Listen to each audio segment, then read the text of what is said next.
Good morning. It's Maundy Thursday. This is the Thursday that leads up to tomorrow, which is Good Friday, as we walk through Holy Week together this week. I'm going to be reading from Psalm 23. This is a psalm that you probably are all very familiar with. It's one of the first psalms that many of us ever remember memorizing in Sunday school and church. But we're going to look at Jesus this morning as our shepherd, which he is our shepherd. And I hope that it kind of breaks our hearts as we think about today and the things that are going to come to pass today and tomorrow, that it was our shepherd that went to the cross for us. He loves us so much to shepherd us, and yet he loves us even more to go to the cross for us. So let's get into Psalm 23. The Lord is my shepherd, I shall not be in want. He makes me lie down in green pastures. He leads me beside the quiet waters. He restores my soul. No one can do that the way that Jesus does it. He makes us lie down. He makes us be by quiet waters. Did you know that sheep won't drink by a bubbling brook or a running creek? They're terrified of running water, and they won't drink. So you have to lead them to quiet waters. And so Jesus knows that sometimes we just need to lay down and rest, and we need to lay by quiet waters. He guides me in the paths of righteousness for his name's sake.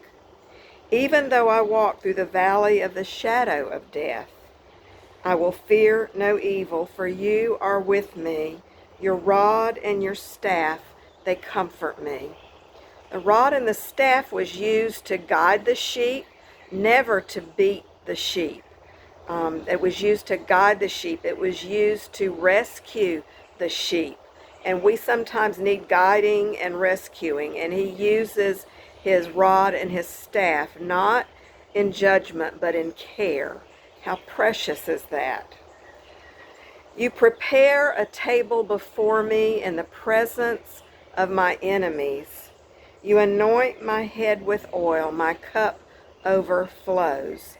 I want you to think about the people that were anointed in the Bible.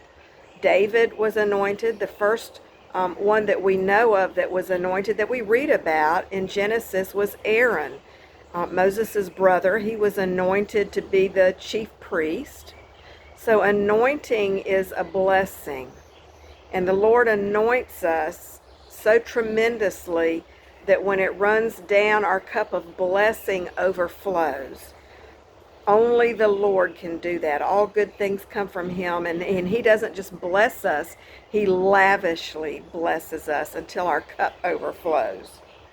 Surely goodness and love or mercy will follow me all the days of my life, and I will dwell in the house of the Lord forever. As we think about the day, and as the day goes along, today is the second day of Passover. In Jesus' time, this was the day that they would celebrate the feast. Think about and remember that he's our shepherd, and yet he loves us enough that he lays down his life for the sheep. I love you. God bless and be with you, and I will see you in the morning for a Good Friday reading. Bye.